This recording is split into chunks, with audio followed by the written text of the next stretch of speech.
India की team वाकई India देखें अपने प्लेयर्स के ऊपर काम करता है, वो टैलेंट के ऊपर काम करते हैं। वो कहते हैं कि हमने अगर 10 प्लेयर खिलाने हैं, 10 के 10 प्लेयर हमारे टैलेंटेड हो। हम जगह पे बेइज्जती फील होती है वो, और हमें फील करवाते हैं। इंडियंस है, वो इंडियंस हमारे साथ है लेकिन है मुस्लिम है, लेकिन वो पता है कि देशभक्ति बहुत ज्यादा उनमें, वो बोल परफॉर्मेंस नहीं ली जाती क्योंकि वो इस काबिल होते ही नहीं सारे। तो किसी टाइप के अंदर हमें टैलेंटेड प्लेयर नजर आ जाते हैं और कभी हमें कुछ भी बिल्कुल बेकार सा, वो कहते हैं ना, कचरा लेके आ जाते हैं टीम के अंदर। अब मैं दुबई में रहता हूँ और मेरे साथ इंडियंस है, वो हमारा मजाक बनाते हैं कि तुम लोगों की टीम क्या है ये, और हमें फेस करना पड़ता है और हमें दिल में पहले बहुत ज्यादा गालियां आती हैं सबके लिए।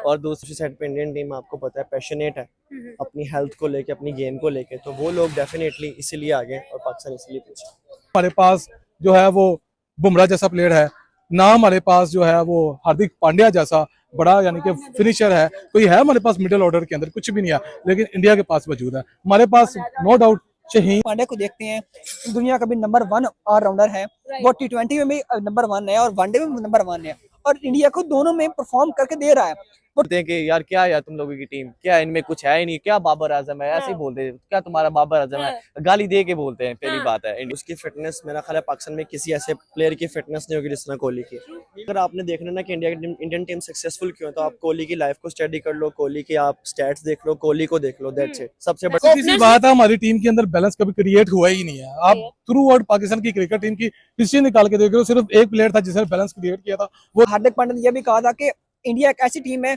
जो एक ही वक्त में तीनों फॉर्मेट में अपनी अलग-अलग टीम खिला सकती है। पाकिस्तान को भी ये काम करना होगा कि अपने विराट कोहली भी है, देखा जाए तो वो भी मेहनती है। इंडियन जो है ना, टीम के जितने भी क्रिकेटर्स हैं वो अपने आप को आगे रखते हैं, उनमें एग्रेशन है कि हमारे मुल्क के लिए। ये लोग जो है, आपको सबको पता है कि पाकिस्तान में चलता क्या है, और यहाँ पे जो सिलेक्शन होती है बेसिकली वो पहले से डिसाइडेड होती है कि कौन खेलेगा और क्या खेलेगा, कितना खेलेगा। इसी बात है, पाकिस्तान की सिलेक्शन कमेटी के ऊपर सवाल उठाया जाता है क्या हमारे पास इस लाइक प्लेयर हैं, इस लाइक जो टीम के अंदर लाए जा सके। सबसे पहले हमारी जहाँ पर सिलेक्शन जहाँ पर खराब हो रही है, वो जो हमारे लोकल लेवल के ऊपर जो प्लेयर इंडिया को देखते हैं, इंडिया के पास अभी उनके पास 2-3 ऐसे प्लेयर रेडी हो चुके हैं जो हर वक्त इंडिया को तीनों फॉर्मेट में खिला सकते हैं। हालांकि वो Pakistan, this is your host आप Nadir and you watching my YouTube channel. बात करेंगे राइट नाउ, अगर हम लोग इंडियन क्रिकेट टीम और पाकिस्तानी क्रिकेट टीम का कंपैरिजन देखते हैं तो हम लोगों ने ये देखा कि भाई Indian cricket team ICC tournament में बहुत ज्यादा लीड करती हुई नजर आई है, फ्रॉम द फ्रंट हमें आगे जाती हुई नजर आई है। बट अगर पाकिस्तान की बात करें, कहीं ना कहीं पाकिस्तान लैग करता हुआ नजर आया और पाकिस्तान काफी जगहों पर हम लोगों को नजर आया कि भाई ये ड्रॉबैक्स है, यहाँ पर कहीं ना कहीं लेट डाउन हम लोग हो रहे हैं। अगर देखा जाए तो सिलेक्शन पर जब भी सवाल किया गया इस बारे में कि आखिर पाकिस्तानी टीम क्यों जो है वो पीछे जा रही है, तो इम्प्रूवमेंट के बारे में जब बात की जाती है तो सिलेक्शन का नाम सामने आता है। आज बात करेंगे कि आखिर सिलेक्शन में ऐसी क्या इम्प्रूवमेंट है जो इंडिया कर रहा है और पाकिस्तान से नहीं हो पा रही है, जिसकी वजह से Pakistani cricket team right now somehow effect हो रही है। क्या ओपिनियन होगा सर? मेरे पास सबसे पहले ये ओपिनियन कि ये जो सफारती है ना, इनको पीछे रखा जाए और जो मेहनत करके आए हैं उनको आगे लाया जाए। अभी मैं बात करूं फखर जमान, ये वर्ल्ड कप में फखर जमान को बहुत मिस किया था। फखर जमान को आगे रखते, फौजी है वो अपने आई पे आ जाए तो वो धोता सही है। आपने देखा होगा कि एक बार न्यूजीलैंड के खिलाफ वो अकेला लड़ गया था। और दूसरी बात है कि बाबर आजम को मैंने खेलते भी देखा, लेकिन अभी जैसे उसकी कंडीशन जा रही ना कि उस पे, एक तो वो कैप्टन है, उस पे बहुत ज्यादा बोझ कैप्टन भी नहीं रहा, फिर भी परफॉर्मेंस में कमबैक नहीं आ रहा ना। ऐसा ही है बिल्कुल, उसको थोड़ा सा रेस्ट दिया जाए और उसको थोड़ी सी प्रैक्टिस की उसके करवाई जाए। और दूसरी बात है, मोहम्मद आमिर की रही थी तो वो भी आया, कम बैक किया, लेकिन उससे हुई थी बॉलिंग बहुत अच्छी, लेकिन उसको भी अभी थोड़ी प्रैक्टिस की और जरूरत है। अच्छा, हमारी सिलेक्शन से ऐसी क्या गलती हो रही है कि हमारी क्रिकेट टीम के अंदर एग्रेशन ही नहीं बाकी रहा, सारे डिफेंसिव होकर खेलते हैं, सारे बच कर खेलते हैं, ऐसा क्यों है? मैंने सबसे पहले आपको ये बोला कि सफारती बहुत ज्यादा हैं, वो अपनी इज्जत बचाते हैं कि हम कहीं अपनी जॉब पक्की करते हैं, लेकिन अगर मेहनती को आगे लेके आया जाए ना तो वो बहुत अच्छा है हमारे क्रिकेट। इंडिया का एक ऐसी टीम है जिसके साथ हमारा मुकाबला हुआ करता था, अब क्यों नहीं हो रहा है? क्या रीजन है कि भाई वो लोग जो है वो हमें टॉप ऑफ द लिस्ट नजर आता है? अगर हम गूगल पे सर्च भी करते हैं तो नंबर 1 पे उनकी टीम आती है। क्या रीजन? विराट कोहली भी है, देखा जाए तो वो भी मेहनती है। इंडियन जो है ना, टीम के जितने भी क्रिकेटर्स हैं वो अपने आप को आगे रखते हैं, उनमें एग्रेशन है कि हमारे मुल्क के लिए। ये लोग जो है थोड़ा सा पीछे रह जाते हैं। इंडियंस की बात कीजिए तो वो अपने हर एक बंदे को सपोर्ट करते हैं, लेकिन हमारे में इनकी आपस में नहीं बनती। देखा जाए तो पीछे भी मैंने बहुत से देखी थी, इनकी लड़ाइयाँ नहीं खत्म होती। और दूसरी बात है, मोहम्मद आमिर की रही थी तो वो अपने और इंडियन की गवर्नमेंट जो है वो अपनी क्रिकेट टीम को बहुत ज्यादा सपोर्ट करती सही है। है, देखा जाए तो। चले हम लोग टॉपिक को एक थोड़ा सा एक्सटेंड करते हैं। क्या परफॉर्मेंस पर वाकई में सिलेक्शन इफेक्ट कर रही है, और इतना ज्यादा कर रही है कि हम लोग पिछले 3 आईसीसी के टूर्नामेंट्स में क्वालिफाई भी नहीं कर पाए? बहुत ज्यादा इनको चाहिए कि जो अपने बिठाए हुए हैं, इनको लेके लेके आगे आया जाए, उनको मौका दिया जाए बहुत ज्यादा।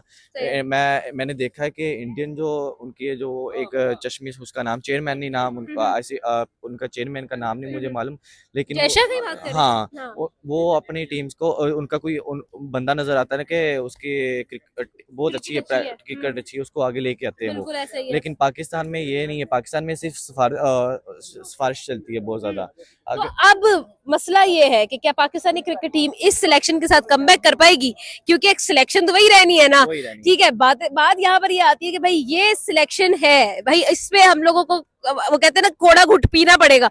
उसके बाद बात ये है जी कि मुझे ये बताइए, इस सिलेक्शन के साथ आगे बढ़ पाएंगे? नहीं, बिल्कुल भी नहीं। मैं दुबई में रहता हूँ और मेरे साथ इंडियंस है, वो हमारा मजाक बनाते हैं कि तुम लोगों की टीम क्या है ये, और हमें फेस करना पड़ता है, और हमें दिल में पहले बहुत ज्यादा गालियां आती हैं सबके हाँ, लिए। हाँ। और दूसरी बात फिर यही आती है कि सिफारिशी अच्छा, चीजें उन बहुत ज्यादा इंडियंस के लिए गाली आती है जो आपके ऊपर हंसते हैं, या फिर अपनी टीम के हम ऊपर? अपनी टीम के ऊपर, क्योंकि ये पहले बात है कि पहले दिल करता है वो इंडियन का मुंह तोड़। हाँ। फिर दूसरी बात है कि फिर बात हम तो गलत है ना, वो हाँ, कर तो वो सही रहे हैं। सही रहे, फिर बाद में अपने आप पर भी गुस्सा आता है कि हम गलत है, हमारी टीम नहीं अच्छी, हमें हर जगह पे बेइज्जती फील होती है वो, और हमें फील करवाते हैं। इंडियंस है, वो इंडियंस हमारे साथ है, लेकिन है मुस्लिम है, लेकिन वो पता है कि देशभक्ति बहुत ज्यादा उनमें। हाँ। वो बोलते हैं कि यार क्या यार तुम लोगों की टीम, क्या इनमें कुछ है ही नहीं, क्या बाबर आजम है, ऐसे ही बोलते हैं, क्या तुम्हारा बाबर आजम है, गाली दे के बोलते हैं, पहली बात है इंडियंस। और फिर आपको पता है कि एक तो दिल पे आता है पाकिस्तानी टीम क्या है ऐसे, फिर एक तो बंदा चुप रहता है उधर, बोल नहीं सकता। हमारे पास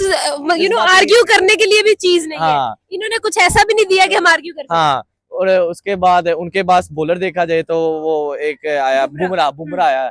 हमने सोचा कि बाबर आजम, मैंने जब बुमराह आया था ना, मैंने सोचा बाबर आजम के आगे कुछ नहीं है, दो देगा। हाँ। लेकिन जब आया तो उसने देखा बोल तो दिया। सारे आउट जा रहे, एक पे 2 3 4 5 ऐसे जा रहे। मैंने बोला ये क्या हो गया, हमारी टीम शहीन शाह अफरीदी वो भी नहीं नजर आया, नसीम शाह वो भी नहीं नजर आया। ये तब क्या हो गया मेरी पार्टी में? मैंने समझा था हमारे बॉलर्स बहुत अच्छे, लेकिन उसके आगे कोई नजर नहीं आया। बिल्कुल जी, स्टैंड आउट नहीं हो सका।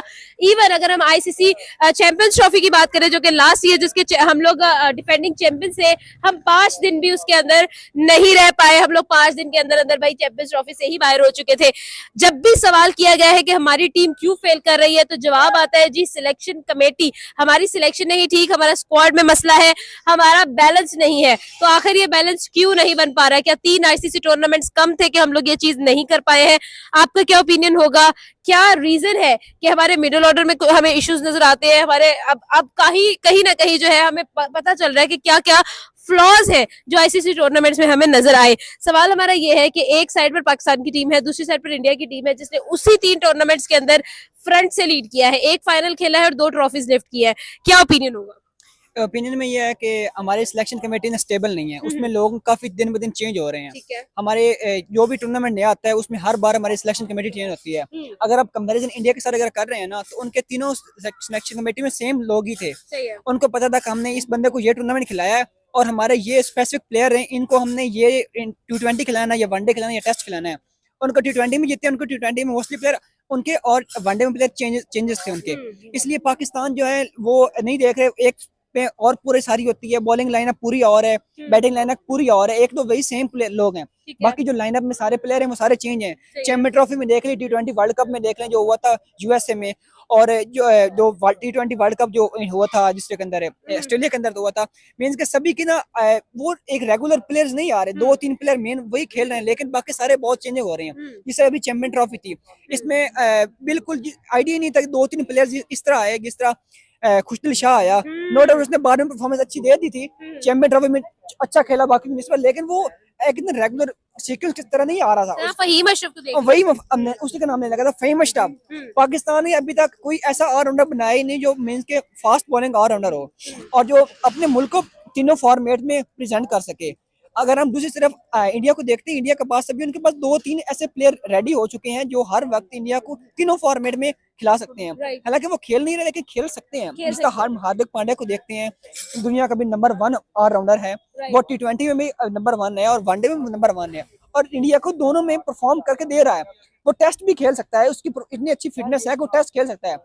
इसे हम अगर पाकिस्तान की अब हमारी सिलेक्शन कमेटी बनी है, अभी चेंज हो रही है, दिन ब दिन चेंज होती है। अभी हमें हमें एज अ पाकिस्तान में ये भी नहीं पता कि हमारी सिलेक्शन कमेटी है क्या, क्योंकि आए दिन हमारी रोज सिलेक्शन कमेटी चेंज होती है। अभी खबरें आ रही हैं कि अलीम डार सिलेक्शन कमेटी में है, सरफराज अहमद को भी ला रहे हैं, सलमान भट्ट को ला रहे हैं। मीन्स कि हमें पता ही नहीं कि हमारी सिलेक्शन कमेटी क्या है। एक जो मैं तो क्रिकेट को अच्छी तरह जानता हूँ, काफी खेलता भी हूँ, जानता भी हूँ पाकिस्तान किस तरह पीसीबी को सर प्रोटेक्ट में रहता हूँ, खुद नहीं रहता, चलो मैं उनके पेजेस जो हैं उनसे ताल्लुक रखता हूँ। लेकिन जो एक आम पर्सन जिसे क्रिकेट का बिल्कुल नहीं पता, उसे क्या पता होगा हमारी सिलेक्शन में क्या चल रहा है। तो लास्ट 3-4 इवेंट्स में हम ये नहीं कह सकते कि एक आध इवेंट नहीं, 3-4 इवेंट्स में हर में हमारी सिलेक्शन कमेटी भी और थी और हमारे सारे प्लेयर्स भी और थे। बिल्कुल। लास्ट क्वेश्चन मुझे बताइएगा, क्या इसी सिलेक्शन के साथ, इसी तरह के सिस्टम के साथ हम लोग आगे एक्सेल करेंगे? आगे भी डेफिनेटली आईसीसी टूर्नामेंट्स आ रहे हैं, T20 वर्ल्ड कप आ रहा है, तो आपको क्या लगता है कि हम इसी चीज के साथ, इसी सिस्टम के साथ एक्सेल कैसे करेंगे? अभी मोहसिन नकवी ने बयान दिया तो उसने कहा था कि अब हम 3 फॉर्मेट की तीनों अलग अलग टीम बनाएंगे। टेस्ट की अलग होगी टीम, वनडे की अलग होगी, T20 की अलग होगी। हम देख भी रहे हैं कि हमारी ना अब T20 की टीम अलग सेपरेट बन रही है। 1-2 प्लेयर होंगे सेम वनडे और T20 के अंदर, बाकी हमारे सारे मोस्टली वही होंगे, चेंजेस होंगे। T20 के मोस्टली प्लेयर वो होंगे जो अभी टेस्ट और वनडे नहीं खेलेंगे, और वनडे और टेस्ट के कुछ ना कुछ सिमिलर होंगे, लेकिन टेस्ट में 3-4 प्लेयर ऐसे हैं जो कि सिर्फ टेस्ट ही खेलते हैं। जिस तरह अभी इमामुल हक बस टेस्ट कराया गया है, नुमान अली, साजिद खान, नुमान अली और शान मकसूद, सऊद शकील, ये भी बस कुछ प्लेयर हैं जो टेस्ट मैच अब बस खेल रहे हैं। ये शायद इनमें से एक आध, जिस तरह शान मकसूद है या सऊद शकील, ये भी वनडे में आएंगे, बाकी सारे टेस्ट में आएंगे। ये चीज़ अच्छी है कि अगर हमारी सिलेक्शन कमेटी पावरफुल हो और वो अपने जो फैसले उन पर स्टेबल रहें, उन पर रुक जाएं और अपनी तीनों टीमें अलग अलग बनाएं। हम देख सकते हैं इंग्लैंड की तीनों टीमें अलग हैं, 1-2 प्लेयर सेम खेल रहे हैं। इंडिया की भी तीनों टीम अलग हैं। और एक बार हार्दिक पांड्या ने यह भी कहा था कि इंडिया एक ऐसी टीम है जो एक ही वक्त में तीनों फॉर्मेट में अपनी अलग अलग टीम खिला सकती है। पाकिस्तान को भी ये काम करना होगा कि अपने एक ही वक्त में वो एक उनका कंट्री एक और कंट्री में टीम खेल रही है T20 की, वनडे के पाकिस्तान में खेल रही है, टेस्ट की ऑस्ट्रेलिया में खेल रही है, इस तरह पाकिस्तान को करना होगा। सिलेक्शन का इशू आ रहा है, सिलेक्शन में जो है वो मसला है। दूसरी साइड पर जब हम इंडिया की बात करते हैं तो इंडिया ने भाई बहुत बेहतरीन परफॉर्मेंस किया है। 3 आईसीसी टूर्नामेंट्स में, 1 में फाइनल खेला और 2 जीती भी है। आपका क्या ओपिनियन होगा राइट नाउ जो हम सारी सिचुएशन देख रहे हैं, उसके अंदर आपका क्या ख्याल है? सीधी सी बात है, पाकिस्तान की सिलेक्शन कमेटी के ऊपर सवाल उठाया जाता है, क्या हमारे पास इस लाइक प्लेयर हैं, इस लाइक जो टीम के अंदर लाए जा सके। सबसे पहले हमारी जहाँ पर सिलेक्शन जहाँ पर खराब हो रही है, वो जो हमारे लोकल लेवल के ऊपर जो प्लेयर्स हैं जिनको ढूंढा जाता है, लेकिन उनको उनसे परफॉर्मेंस नहीं ली जाती, क्योंकि वो इस काबिल होते ही नहीं। सारे तो किसी टाइप के अंदर हमें टैलेंटेड प्लेयर नजर आ जाते हैं, और कभी हमें कुछ भी बिल्कुल बेकार सा, वो कहते हैं ना, कचरा लेके आ जाते हैं टीम के अंदर। अभी देखिए बाबर आजम आया, बहुत बड़ा प्लेयर आया, उसके बाद हमारा रिजवान आया, शाहीन आया, ठीक है। ये 2018 से लेकर अभी तक हमारे पास काफी बड़े बड़े नामवर प्लेयर आए हैं, लेकिन उसके बाद क्या सिचुएशन निकलती है कि उसके बाद जी 2 अगर आपके पास अच्छे प्लेयर है, बाकी आपके पास 11 प्लेयर्स के अंदर 9 प्लेयर्स आपके पास ऐसे होंगे जो जिनको ना तो बैटिंग का पता, ना ही बॉलिंग का पता, मतलब टीम के अंदर कुछ है ही नहीं। उधर से इंडिया की टीम, वाकई इंडिया देखें अपने प्लेयर्स के ऊपर काम करता है, वो टैलेंट के ऊपर काम करते हैं। वो कहते हैं कि हमने अगर 10 प्लेयर खिलाने हैं, 10 के 10 प्लेयर हमारे टैलेंटेड हो। हम ये नहीं कहते कि हमारे 10 के 10 प्लेयर टैलेंटेड हो, क्योंकि हमारी टीम के अंदर ऐसी कैपेसिटी नजर नहीं आती। देखिए हमारे पहले अगर 4 प्लेयर आउट हो जाए पीछे, ना हमारे पास जो है वो बुमराह जैसा प्लेयर है, ना हमारे पास जो है वो हार्दिक पांड्या जैसा बड़ा यानी कि फिनिशर है, कोई है हमारे पास मिडिल ऑर्डर के अंदर, कुछ भी नहीं है। लेकिन इंडिया के पास मौजूद है। हमारे पास नो डाउट शाहीन है, कभी कभी खेल गया, तुक्का लग गया, ठीक है। हारिस रऊफ है, तुक्का लग गया, बॉलिंग अच्छी कर ली। लेकिन मिडिल ऑर्डर में हमारे पास क्या है, पाकिस्तान हमेशा मिडिल ऑर्डर से मार खाता है, क्योंकि पाकिस्तान की टीम के अंदर आपको क्या लगता है कि जब हम लोग पाकिस्तान की क्रिकेट टीम की बात करते हैं तो हम लोगों को नजर आता है जी कि वाकई में हम लोग अभी तक एक बैलेंस ही क्रिएट नहीं कर पाए अपने स्क्वाड में। हमारे ओपनर्स बात है, हमारी टीम के अंदर बैलेंस कभी क्रिएट हुआ ही नहीं है। आप थ्रू आउट पाकिस्तान की क्रिकेट टीम की हिस्ट्री निकाल के देख रहे हो, सिर्फ एक प्लेयर था जिसने बैलेंस क्रिएट किया था, वो था इमरान खान। इमरान खान के बाद वसीम अकरम आया, उससे भी बैलेंस क्रिएट नहीं हुआ। उसके बाद इंजमाम आया, उससे भी बैलेंस क्रिएट नहीं हुआ टीम के अंदर। उसके बाद यूनुस खान, बहुत बड़ा हमारा टेस्ट का प्लेयर था, वो बंदा टीम के अंदर बैलेंस क्रिएट नहीं कर पाया। तो कैसे हमारी टीम, बेसिकली हमारे जो प्लेयर जब थोड़े से बड़े बन जाते हैं, बड़े नाम, उनके हो जाते हैं ना, तब आके ये औकात से बाहर हो जाते हैं। तब इनको लगता है जी हम ही सब कुछ है, हमारे पास क्या। इधर देखो विराट कोहली को देखो, 18 साल हो गया आरसीबी में खेल रहा है, उस बंदे को अब जाकर ट्रॉफी मिली है। लेकिन इवन की चैंपियंस ट्रॉफी जो हम खुद होस्ट कर रहे थे, हम डिफेंडिंग चैंपियंस थे, बट हम 5 दिन भी सरवाइव नहीं कर सके हैं। लेकिन अगर इंडिया की बात करें, एक फाइनल खेला और 2 जीते। सवाल मेरा आपसे ये है, क्या रीजन है? क्या आप देखते हैं इम्प्रूवमेंट इन सिलेक्शन, और क्या आपको आपका क्या एनालिसिस है? मुझे लगता है कि सारा एनालिसिस आप खुद कर चुकी हैं और सारा जवाब भी आपने खुद ही अपने सवाल में दे दिया है कि पिछले 3 टूर्नामेंट्स में हम फेल हो गए। और जिस तरह आपको सबको पता है कि पाकिस्तान में चलता क्या है, राइट, और यहाँ पे जो सिलेक्शन होती है बेसिकली वो पहले से डिसाइडेड होती है कि कौन खेलेगा और क्या खेलेगा, कितना खेलेगा। राइट, एंड डेफिनेटली जो अच्छा टैलेंट है वो कहीं ना कहीं हमेशा बैक फुट पे रहता है और अच्छे लोग आगे नहीं आ पाते। मैं कभी कभी एक्सपीरियंस होता है कि क्लब क्रिकेट खेल लेते हैं, साथ देख लेते हैं, तो इतने अच्छे अच्छे प्लेयर्स होते हैं कि जिनको कोई जानते ही नहीं है। राइट, और जो दूसरे प्लेयर्स हैं जिनको बिल्कुल चांसेस पे चांसेस दिए जाते हैं, पता नहीं क्यों, मुझे नहीं लगता कि उनमें कोई ऐसा खास टैलेंट है। जिस तरह बाबर आजम है और भी बहुत सारे प्लेयर्स हैं, ठीक है छक्के चौके मारते हैं, छक्के चौके मारना अगर गेम होती है फिर तो मेरा ख्याल है हर बंदा ही प्लेयर है। मैं भी 2-4 छक्के तो मार ही लेता हूँ मैच में। तो पाकिस्तान में बस यही देखा जाता है। लोग तो ये भी कहते हैं कि 0 पे ही आउट हो रहे हैं तो हम चले जाते हैं। टिकटॉकर्स बेसिकली पता है क्या है, जो बंदा फेमस है ना, वो मेरा ख्याल है क्रिकेट टीम में भी टिकटॉक आ गई है। टीआरपी आ गई है। जो ज्यादा टीआरपी वाला बंदा है, जिसको ज्यादा स्पॉन्सर्स मिल रहे हैं, वो टीम में खेलेगा, जिसको नहीं मिल रहे वो निकल गया।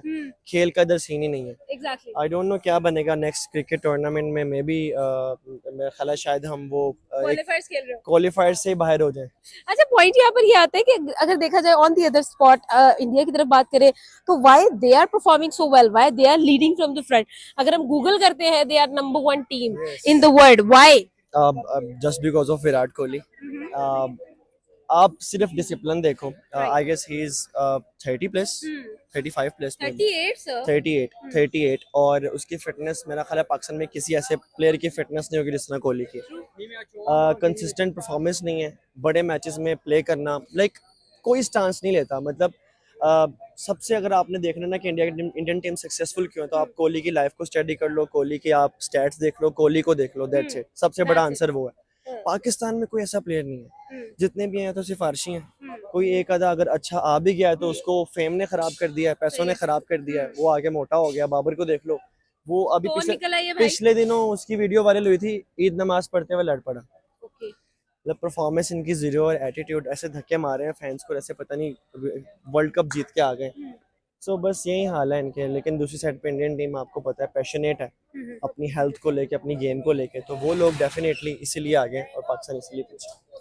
लास्ट क्वेश्चन, मुझे ये बताएं, आपको क्या लगता है, क्या इसी सिलेक्शन के साथ पाकिस्तानी टीम में इंप्रूवमेंट देख सकेंगे आप? बिल्कुल भी नहीं, बिल्कुल भी नहीं। मैं ये कहता हूँ अब हर चीज लोग कहते हैं कि पुरानी टीम को फारिग कर दो, नई टीम लेके आओ, ऐसा भी नहीं होता। कुछ ऐसे प्लेयर्स हैं जिनको ये खिला नहीं रहे। बहुत सारे, जिस तरह सरफराज थे, मैं समझता हूँ कि वो एक समझदार प्लेयर था। कम से कम अगर उसकी फिटनेस नहीं है तो उसके पास दिमाग है। उसने आपको अच्छे रिजल्ट्स भी दिए हैं और आपने उसको क्यों निकाला मुझे समझ नहीं आई कि वो बंदा अचानक से 12 कंसिस्टेंट 12 हमने T20 सीरीज जीती थी उनकी कप्तानी में, हमने चैंपियन ट्रॉफी जीती और फिर सडनली वो गायब हो जाते हैं और उसके बाद वो आते ही नहीं है। तो ऐसे प्लेयर्स को टीम में रखना चाहिए एज सीनियर्स, और इनकी सर्वेलेंस में, इनकी कप्तानी में आपको नए बच्चे तैयार करने चाहिए और वो लोग फिर मुझे लगता है कुछ ना कुछ करके दिखाएंगे। इस टीम के साथ तो कुछ पॉसिबल नहीं है ना कोई रिजल्ट।